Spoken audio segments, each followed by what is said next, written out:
সুন্দরবন জঙ্গলে একটি গাছের উপর বসবাস করত টুনি আর তার দুটি ছানা।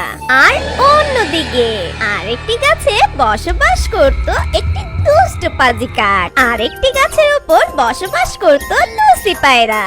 আর ওই জঙ্গলের রাজা ছিল ঈগল মহারাজ। এছাড়া ওই জঙ্গলে বসবাস করত কবিরাজ ঈগল। একদিন সকালবেলা টুনি আর তার দুটি ছানা বাড়িতে বসে টুনির বড় ছানা বলে, মা মা আমার কালকে জন্মদিন। ও তাই নাকি সোনা, আমি তো ভুলেই গেছিলাম। থাক, ভালোই হলো তুমি আমাকে মনে করে দিলে। মা মা তুমি আমার জন্মদিন এবার অনেক বড় করে করো মা। হ্যাঁ আমার ছোট্ট সোনামণি, আমি কিছুদিন যাবত একটু একটু করে অনেক টাকা জমিয়েছি। এবার তোমার জন্মদিনটা অনেক ধুমধাম করে উদযাপন করব। Hip hip hurray! মা আমার জন্মদিন পালন করবে। কি মজা কি মজা! মা তুমি কি জঙ্গলের সব পাখিদের আমার জন্মদিনে দাওয়াত করবে? হ্যাঁ আমার ছোট্ট সোনামণি, আমি আজই গিয়ে সবাইকে দাওয়াত করে আসব। আর কালকে অনেক বড় করে একটি অনুষ্ঠান করব। এবার খুশি তো আমার ছোট্ট ছানা? হ্যাঁ মা, আমি অনেক খুশি। আচ্ছা ঠিক আছে আমার সোনামণি, তোমরা বাসায় থাকো, আমি যাই দোকানে গিয়ে কেকের অর্ডারটা দিয়ে আসি। এ কথা বলে টুনি চলে যায় বাজারের উদ্দেশ্যে। আর টুনি ছানা ঘরে অনেক খুশি হয়ে বলে, আচ্ছা ছোট, তুই কালকে কিভাবে সাজবি বলতো? আমি অনেক সুন্দর করে সাজবো, কারণ কালকে সবাই আমাদের বাড়িতে আসবে আর আমার জন্মদিন। আর কিছুক্ষণ পর টুনি বাজারে চলে আসে আর কেকের দোকানে গিয়ে বলে, এই যে ভাই, আমার একটা কেকের অর্ডার নিন। কালকে আমার মেয়ের জন্মদিন, তাই খুব সুন্দর করে একটি বড় কেক বানিয়ে রাখবেন। আর কেকটা যেন অনেক মজা হয় আর দেখতে সুন্দর হয়, বুঝেছেন? আমি জঙ্গলে সব পাখিদের দাওয়াত করব, আপনিও আমার বাসায় চলে আসবেন, ঠিক আছে? আমি যাই। এ কথা বলে টুনি রওনা দেয় তার বাসার উদ্দেশ্যে। টুনি যখন বাসার জন্য জঙ্গল দিয়ে হাঁটছিল, ঠিক তখন লুসি পায়রার সাথে টুনির দেখা হয়। আর লুসি পায়রার সাথে সেই দুষ্ট কাকটাও সেখানে ছিল। লুসি পায়রা টুনিকে দেখে বলে, টুনি, ও টুনি, কোথা থেকে এলে তুমি? আরে লুসি বোন, আমি কেকের দোকান থেকে আসলাম কেবল। কেন টুনি, কেকের দোকানে কেন গেছিলে? আরে বলো না, কালকে আমার বড় ছানার জন্মদিন। ও এই ব্যাপার টুনি, তাহলে কি তোমার মেয়ের জন্মদিনে আমাদের দাওয়াত দিবে? হ্যাঁ লুসি বোন, আমি তোমার বাসায় যেতাম কালকের জন্য দাওয়াত দিতে। যেহেতু রাস্তায় তোমার সাথে দেখা হলো, তুমি কালকে কিন্তু আমার বাসায় অবশ্যই আসবে। যখন লুসি পায়রা আর টুনি কথা বলছিল, তখন কাক বলে, আচ্ছা টুনি, তুমি কি আমাকে দাওয়াত দিবে না? ইয়ে মানে না কাকলি। থাক থাক, আমি বুঝেছি, তুমি হয়তো ভাবছো আমি আগের মতন দুষ্ট রয়ে গেছি, তাই না? তাই তো তুমি আমাকে দাওয়াত দিতে চাচ্ছ না। আরে না না কাকলি বোন, তুমি ভুল বুঝছো। আমি তো এই জঙ্গলের সব পাখিদের দাওয়াত দিতাম, তোমাকেও দিতাম, কিন্তু আমি চেয়েছিলাম তোমার বাসায় গিয়ে দাওয়াত দিব। না টুনি, কষ্ট করে আমার বাসায় তোমাকে যেতে হবে না, তুমি আমাকে এখানেই দাওয়াত দিতে পারো। আচ্ছা ঠিক আছে কাকলি, তোমাকে আর লুসি পায়রাকে দাওয়াত দিলাম। কালকে অবশ্যই বিকেল বেলা আমার বাসায় চলে এসো, ঠিক আছে? ঠিক আছে টুনি, কালকে বিকেল বেলা আমি ঠিক চলে আসব। তারপর টুনি বাসায় চলে যায়। টুনি বাসায় এসে তার ছানাদের খাবার খাইয়ে জঙ্গলে চলে যায় সব পাখিকে দাওয়াত দিতে। প্রথমে টুনি মিষ্টি টিয়ার বাসায় যায়। মিষ্টি টিয়াকে টুনি বলে, টিয়া বোন, আমার বড় ছানাটার কালকে জন্মদিন, তাই আমার ছানার জন্মদিন উপলক্ষে আমি তোমাকে দাওয়াত দিতে এলাম। আচ্ছা ঠিক আছে টুনি, আমি কালকে বিকেল বেলায় তোমার বাড়ি চলে যাব। তারপর টুনি মিষ্টি টিয়ের সাথে কথা শেষ করে চলে যায় ঈগল মহারাজের উদ্দেশ্যে।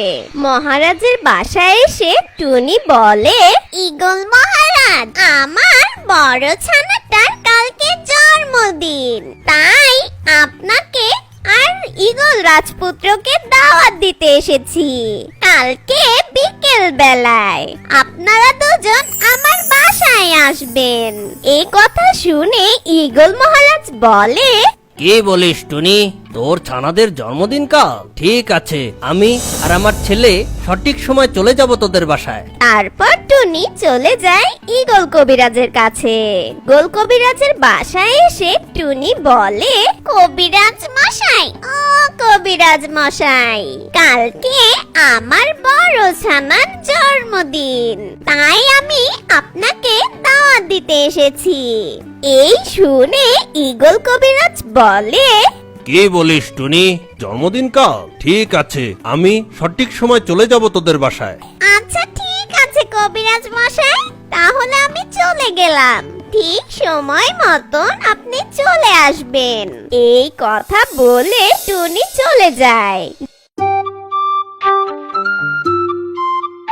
পরের দিন সকাল বেলা টুনি তার ছানাদের বলে, আমার ছোট্ট সোনামণিরা, তোমরা বাড়িতে থেকো, আমি বাজারে যাই। কালকে তোমার কেকের অর্ডারটা দিয়ে এসেছি, আমি গিয়ে তোমার কেকটা নিয়ে আসি, তারপর বাড়িটা সাজাতে হবে। আর এ কথা বলে টুনি চলে যায় কেকের দোকানের উদ্দেশ্যে। আর টুনি কেকের দোকানে গিয়ে কেকটা নিয়ে বাড়ি চলে আসে। আর বাড়িতে এসে টুনি খুব সুন্দর করে ঘর সাজায়। আর বিকেল বেলা ঈগল মহারাজ আর ঈগল রাজপুত্র সাথে মিষ্টি টিয়ে, লুসি পায়রা আর কাকও চলে আসে। আর কবিরাজ ঈগল মশাই ওদের পিছু পিছু আসে। আর কিছুক্ষণের মধ্যে টুনির বাসায় সবাই চলে আসে। আর টুনি টুনির বাসাটা খুব সুন্দর করে সাজিয়েছে।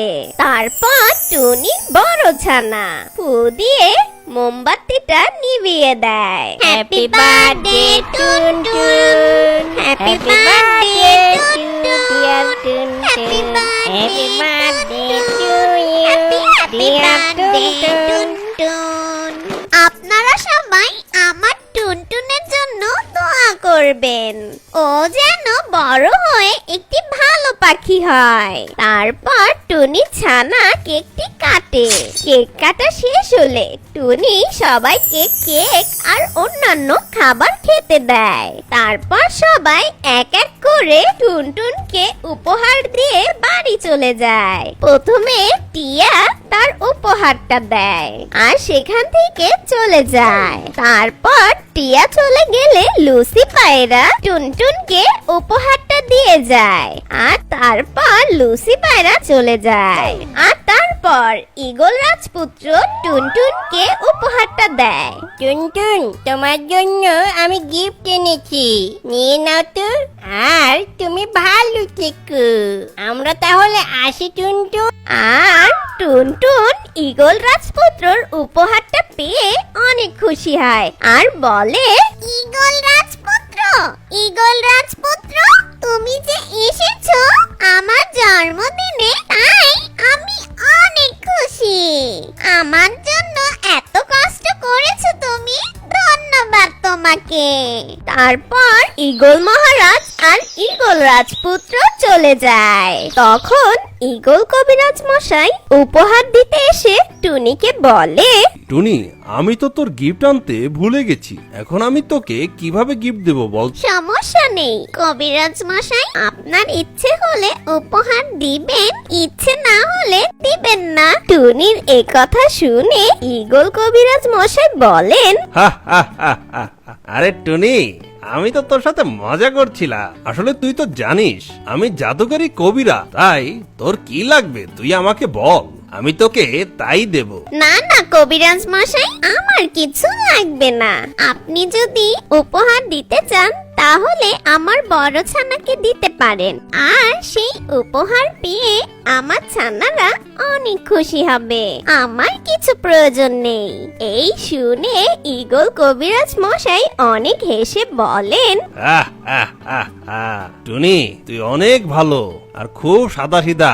তোর দুই ছানার জন্য রয়েছে স্পেশাল গিফট, জাদুর লাঠি। জাদুর লাঠি নিয়ে আয় চকলেট গাছটি। এই কথা বলে ঈগল কবিরাজ মশাই তার জাদু দিয়ে একটি ছোট্ট চারা গাছ এনে দেয়। সেই গাছটি ঈগল কবিরাজ মশাই দিয়ে বলেন, টুনি, এটা কিন্তু একটা জাদুকরি চকলেট গাছ। এই গাছে অনেক চকলেট হবে, তাই তুই যদি এই গাছটি তোর জমিতে রোপণ করিস তাহলে কালই গাছটি অনেক বড় হয়ে যাবে এবং অনেক চকলেট দিবে। সত্যি ঈগল কবিরাজ মশাই, এটি একটি চকলেট গাছ। আমি যদি আমার জমিতে এটা রোপণ করি তাহলে একদিনেই বড় হয়ে যাবে, আর তারপর এই গাছে অনেক চকলেট হবে। কি অবাক কাণ্ড!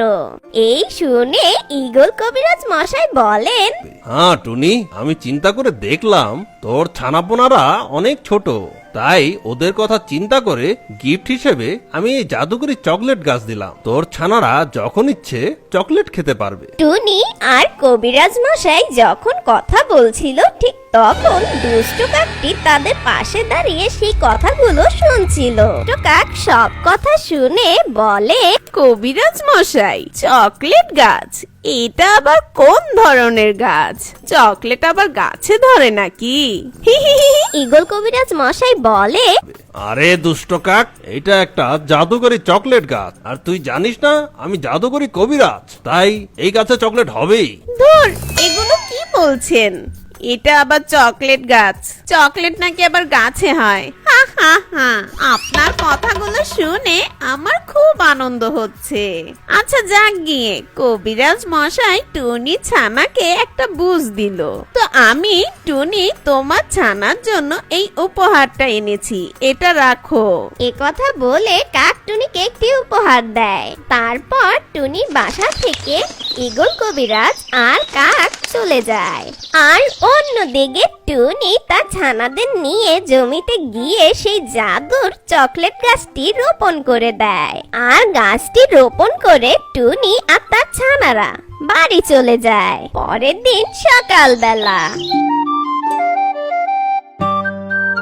টুনি তার ছানাপোনা নিয়ে জমিতে যায়, আর তারা জমিতে এসে দেখে কবিরাজ মশাই সেই চকলেটের সেই ছোট্ট গাছটি এক রাতে অনেক বড় হয়ে গেছে, আর সেই গাছে অনেক চকলেট হয়েছে। চকলেটগুলো দেখতে সেই লোভনীয়। ওরে কি মজা, কি মজা! আমাদের গাছে চকলেট হয়েছে। মা দেখেছো আমাদের গাছে কত চকলেট হয়েছে? হ্যাঁ আমার সোনামণি, আমি দেখেছি। কবিরাজ মশাই সত্য বলেছে, এই গাছে অনেক চকলেট হয়েছে। এটা একটি জাদুর চকলেট গাছ আমার সোনারা। তারপর টুনি সেই চকলেট গাছ থেকে কিছু চকলেট পেড়ে তার ছানাদের দেয়, আর তারপর টুনি দুই ছানা অনেক মজা করে সেই চকলেট খেতে থাকে। তারপর টুনি আর তার ছানাপোনা বাড়ি চলে যায়। আর কিছুক্ষণ পর কাক সেই রাস্তা দিয়ে বাজারে যাচ্ছিল। কাক কিছু দূর যেতে না যেতেই দেখে টুনির জমিতে একটি বড় চকলেট গাছ হয়েছে, আর সেই গাছে অনেক অনেক অনেক চকলেট হয়েছে। আর তারপর কাক সেই চকলেট গাছের নিচে যায়। গিয়ে কাক বলে, আরে এ আমি কি দেখছি, গাছে তো অনেক চকলেট হয়েছে। এ তো মিরাক্কেল হয়ে গেল, টুনির জমিতে চকলেট গাছ। তার মানে ঈগল কবিরাজ সত্যি বলেছে। এখন তো টুনি ছানারা অনেক মজা করে অনেক চকলেট খাবে। না, এটা তো কিছুতেই হতে দেওয়া যায় না। আমিও খাবো চকলেট, তবে আমার চকলেট গাছ থেকে। আর কোনো পাখিরটা চুরি করব না। কিন্তু কবিরাজ মশাইকে সরাসরি যদি আমি চকলেট গাছ দিতে বলি, তাহলে সে তো আমাকে চকলেট গাছ দিবে না। কিছু একটা বুদ্ধি বের করতে হবে, কিভাবে যে টুনির মতন কবিরাজ মশাই থেকে চকলেট গাছ নিব। তখন কাক ভাবতে থাকে টুনির মতন তারও একটি চকলেট গাছ কিভাবে হবে। তখন কাকের মাথায় একটি বুদ্ধি আসে, আর সে বলে, হি হি হি, পেয়েছি একটি বুদ্ধি। টুনির মতন আমিও কবিরাজ মশাই থেকে একটি চকলেট গাছ নিব।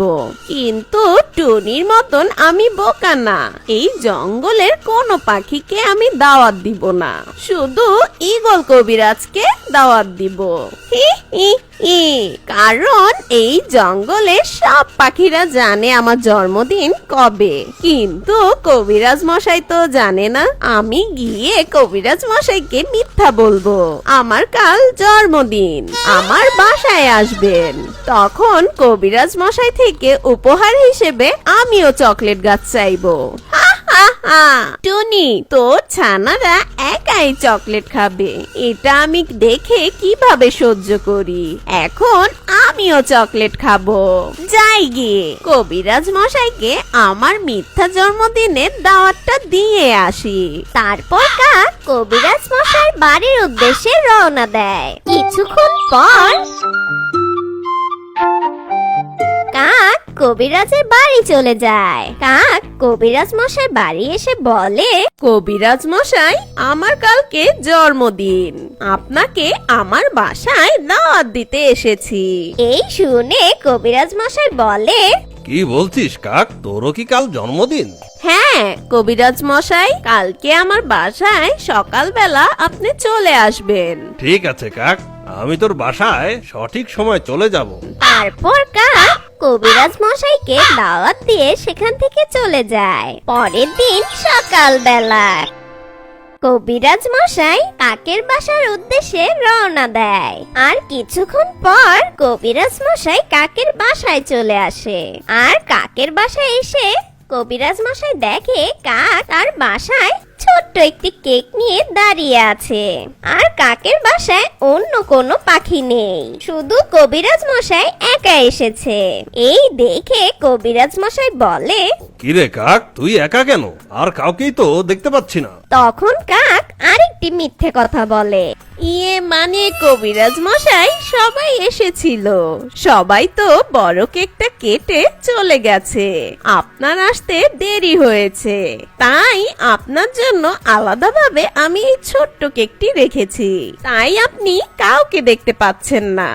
ও ঠিক আছে কাক, তাহলে চল কেক কাটা শুরু করি। আর তারপর সেই দুষ্ট পাজি কাকটি কেকটা কাটে। কেকটা কেটে কবিরাজ মশাই কেকটা খেয়ে নেয়। আর তখন কাক কবিরাজ মশাইকে বলে, কবিরাজ মশাই, ইয়ে মানে বলছিলাম কি, আমার জন্মদিনের উপহারটা কোথায়? আরে কাক, তুই এত পাগল হচ্ছিস কেন? গিফট তো দিবই, বল বল তুই কি চাস? ইয়ে মানে টুনিকে যে চকলেট গাছটা দিয়েছেন, সেই চকলেট গাছটা আমাকেও দিন। না না কাক, ওইটা তো সম্ভব না, তুই অন্য কিছু চা, আমি তোকে অন্য কিছু দিচ্ছি। কবিরাজের এই কথা শুনে কাক বলে, না না, আমার জাদুর চকলেট গাছই লাগবে, আমি এত কিছু বুঝি না, টুনিকে দিয়েছেন, আমাকে দিতে অসুবিধা কোথায়?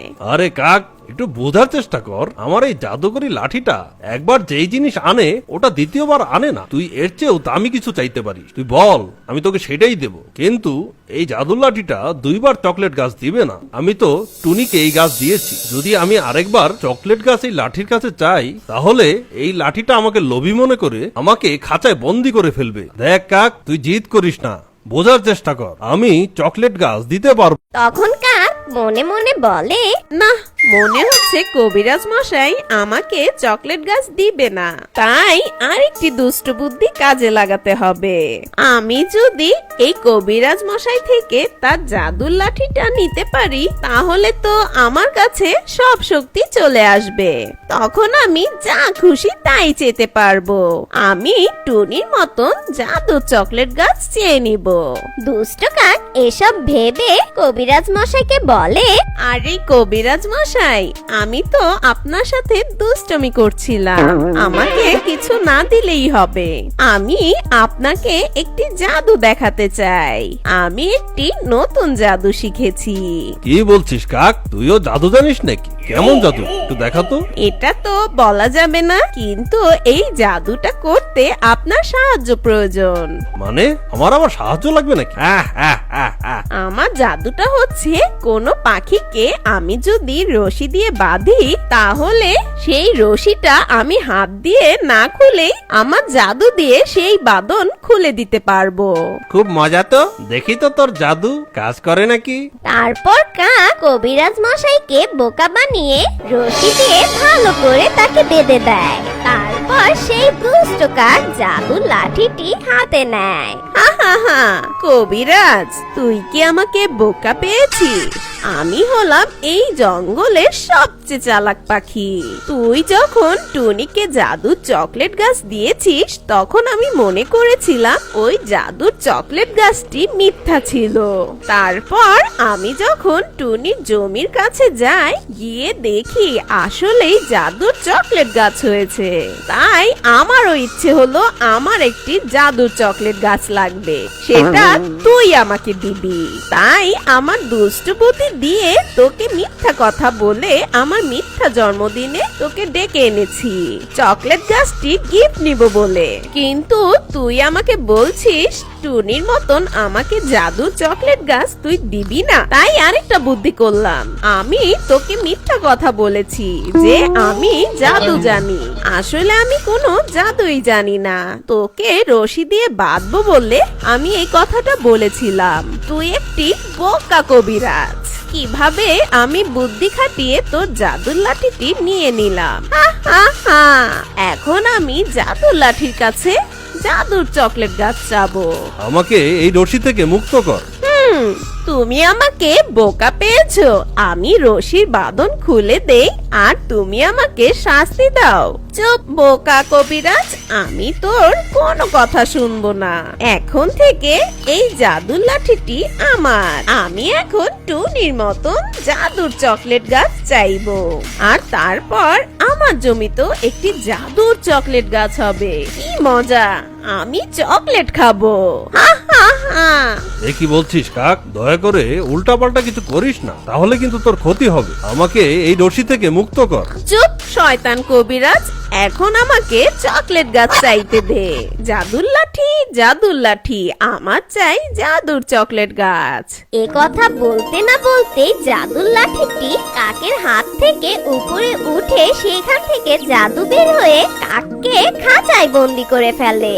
আর তারপর জাদুর লাঠিটি কবিরাজ মশাই সেই বাঁধন খুলে দেয়। হায় হায়, এ কি হলো? আমি খাঁচায় বন্দি হলাম কি করে? এ কি, তার মানে আমার বুদ্ধিতে আমি নিজেই ফেসে গেলাম। কোনো কাজেই এলো না আমার দুষ্ট বুদ্ধি। অন্যের জন্য কুয়া খুঁড়লে সেই কুয়ায় নিজেই পড়তে হয়। হা হা হা, দুষ্ট কাক, আমি তো তোকে আগেই বলেছিলাম এক জিনিস দুইবার চাওয়া যায় না, তাহলে জাদু লাঠিটা কাজ করবে না। প্রথমবার আমি চেয়েছিলাম, আমার চাওয়াটা ছিল সৎ, আর আমার চাওয়া ছিল টুনির পাখির জন্য। আর তুই ওই একই জিনিস আবার চেয়েছিস, তাও আবার জোর করে। তাই দ্বিতীয়বার এই লাঠিটা তোকে লোভী ভেবে তোকে শাস্তি দিয়েছে। আর আমাকে মুক্ত করে দেওয়ার কারণ, আমি এই লাঠিটাকে সবসময় ভালো কাজে ব্যবহার করেছি, সৎ কারো জন্য। জাদুর লাঠি তাদের কাছেই ফিরে গেছে যে সৎ ছিল। আমি কখনো কারো জন্য অসৎ বা লোভী কাজ করলে এই জাদুর লাঠিটা আমার ওস্তাদের কাছে চলে যাবে। না না কবিরাজ মশাই, আমাকে বাঁচান, আমাকে সাহায্য করেন। আমি ভুলে গেছিলাম, লোভে পাপ, পাপে মৃত্যু। তারপর ঠিক বলেছিস কাক, তোর বুদ্ধিতে তুই ফেসে গিয়েছিস। তুই এখন এখানেই বন্দি থাক দুষ্ট কাক। তোর শাস্তি এখন এটাই। সেই দুষ্ট কাকের কোনো কথা না শুনে কবিরাজ মশাই সেই দুষ্ট কাকে খাঁচায় বন্দি রেখে সেখান থেকে চলে যায়। আর তারপর কাক শাস্তি হিসেবে এভাবেই খাঁচা বন্দি থাকে।